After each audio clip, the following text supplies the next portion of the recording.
Hello friends, welcome. आज हम यहाँ पे सीबीआई क्रेडिट ऑफिसर का एक्सपेक्टेड मॉक पेपर 1 सॉल्व कर रहे हैं, डिस्क्रिप्टिव इंग्लिश का, जिसमें अपन letter writing and essay writing का टॉपिक कवर करेंगे। ठीक है। इसके पहले भी मैंने एसे राइटिंग के फॉर्मल इनफॉर्मल लेटर्स के एग्जाम्पल पोस्ट किए, प्लेलिस्ट में उसके वीडियोज आपको मिल जाएंगे। वो सभी वीडियोज आप देख लीजिएगा ताकि लेटर राइटिंग कैसे लिखना है, एसे राइटिंग कैसे लिखना है, ये सारी चीजें मैंने यहाँ पे पहले ही वीडियो में बना के रखी है। तो प्ले लिस्ट में आप सभी वीडियोज देख सकते हैं। तो ये सभी वीडियोस आपको अगर देख लेंगे तो फॉर्मल इनफॉर्मल नोटिस लेटर कैसे लिखना है उसके बारे में सभी इंफॉर्मेशन मैंने प्रोवाइड करके रखी है। तो वो वीडियोस एक बार आप देख लीजिए ताकि letter writing and essay writing के कोई भी क्वेश्चन अगर आता है तो आप उसको इजीली सॉल्व कर पाओ। और जिन्होंने अभी तक चैनल को सब्सक्राइब नहीं किया है वो चैनल को सब्सक्राइब कर लो ताकि नोटिफिकेशन थ्रू सभी वीडियोज आपको मिल जाएंगे। ठीक है। और वीडियो को एक लाइक भी कर दीजिएगा ताकि मुझे भी मोटिवेशंस मिल जाए कि मैं आपके लिए और भी कुछ वीडियोस बना सकूं, क्योंकि इसके बाद अपन क्यूटी रीजनिंग एंड इंग्लिश के भी मॉक पेपर सॉल्व करने वाले हैं जो इंपॉर्टेंट एंड एक्सपेक्टेड रहेंगे।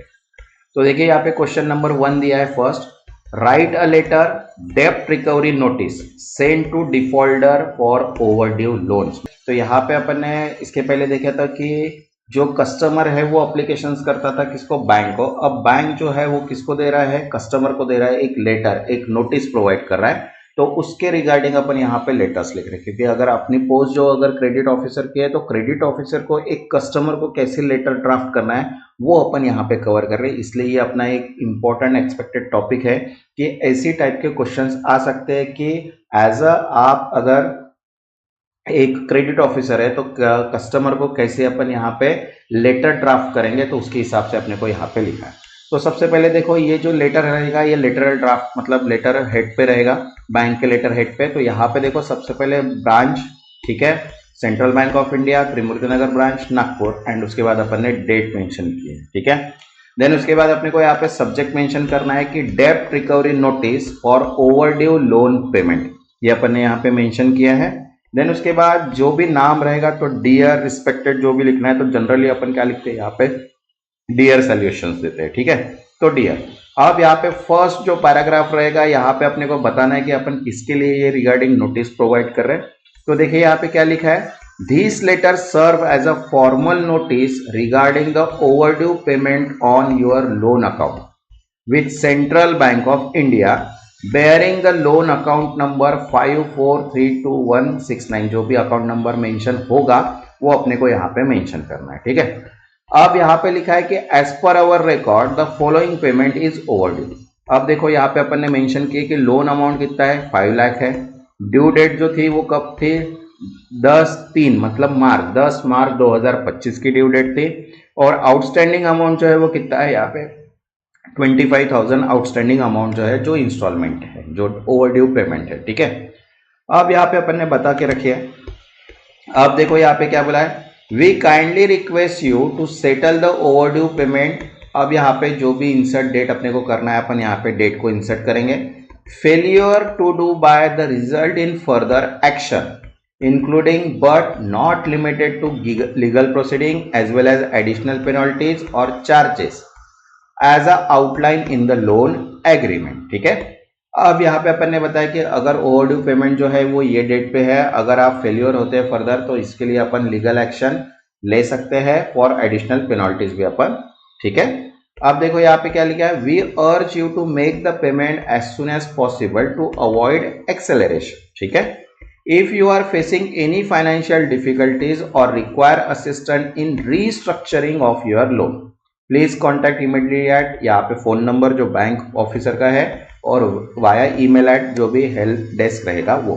तो यहाँ पे अपन ने उसको बोल दिया है कि यहाँ पे आप अगर पेमेंट करते हो तो जो भी एस्केलेशंस रहेंगे वो अवॉइड हो जाएंगे, और अगर आपको फाइनेंशियल डिफिकल्टीज या कोई असिस्टेंट की रिक्वायर्ड है तो अपन लोन को रीस्ट्रक्चर भी कर सकते हैं। ठीक है।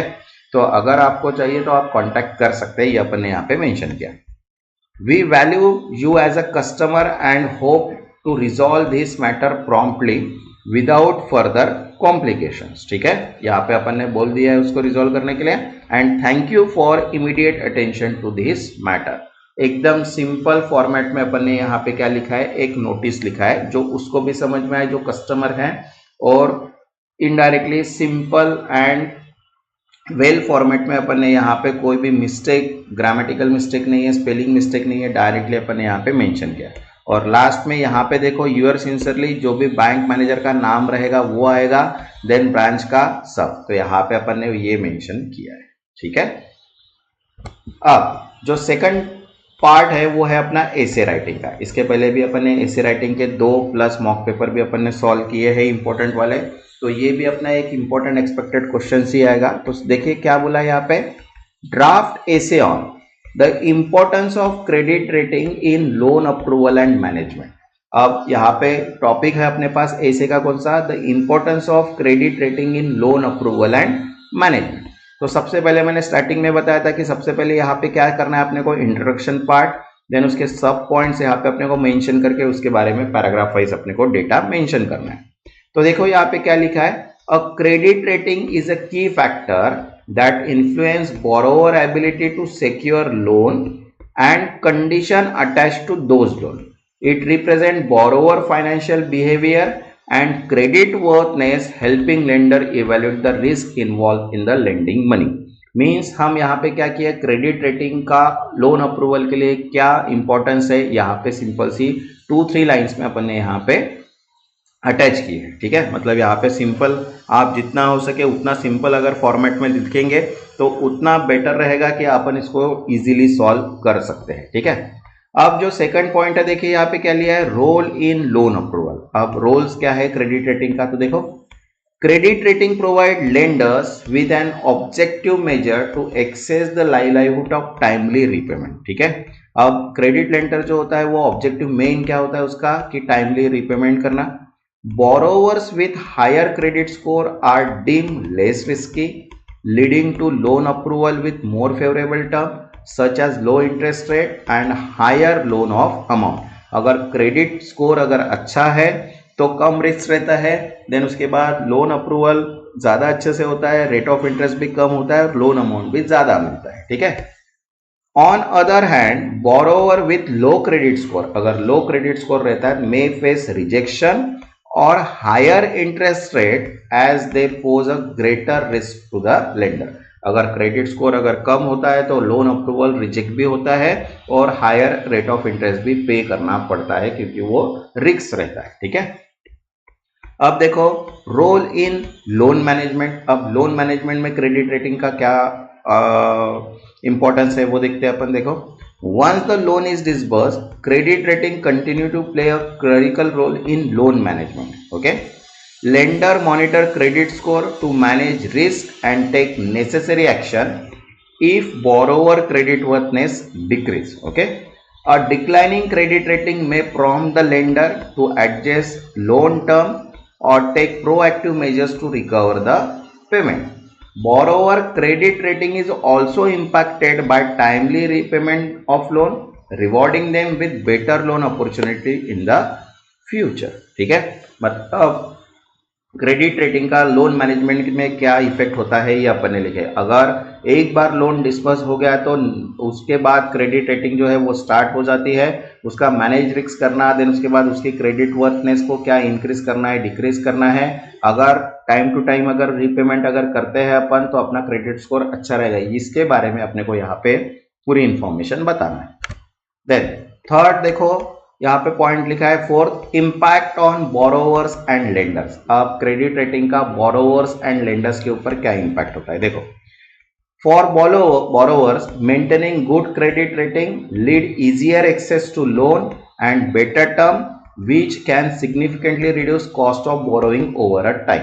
okay, conversely a low credit score can limit access to loan or result a higher borrowing cost। ठीक है, अगर क्रेडिट स्कोर अगर गुड है तो उसके लिए बेटर है कि सिग्निफिकेंट कॉस्ट जो होती है वो इंटरेस्ट की कॉस्ट एंड लोन जो होता है वो इजीली पास हो जाता है। और सेकंडली अपन ने बोला है कि अगर कम क्रेडिट स्कोर रहता है तो वहां पे लिमिट्स लोन जो होता है वो एक्सेस रहते हैं, बोरोइंग कॉस्ट ज्यादा जाती है।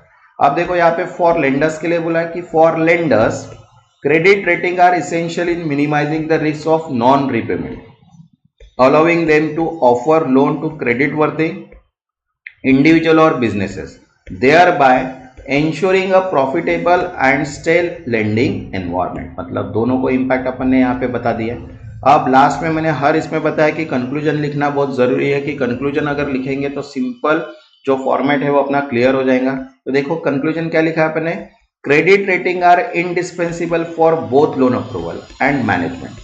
They serve as a risk assessment tool for lender, helping them decide the term of loan while also motivating borrower to maintain financial discipline.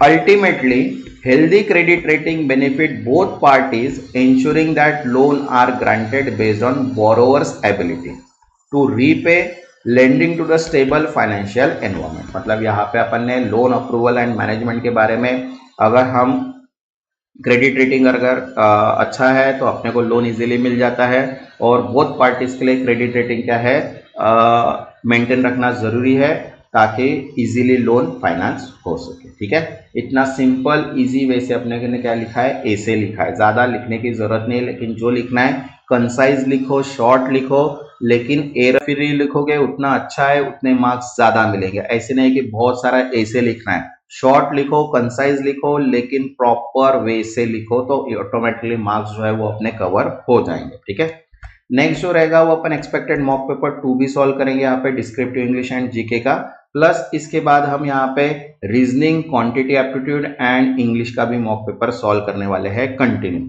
इसलिए चैनल पे बनाए रखिए और वीडियो को एक लाइक कर दीजिए और चैनल को सब्सक्राइब कर दीजिए ताकि नोटिफिकेशन थ्रू सभी वीडियोस आपको मिल जाए। तब तक के लिए थैंक यू।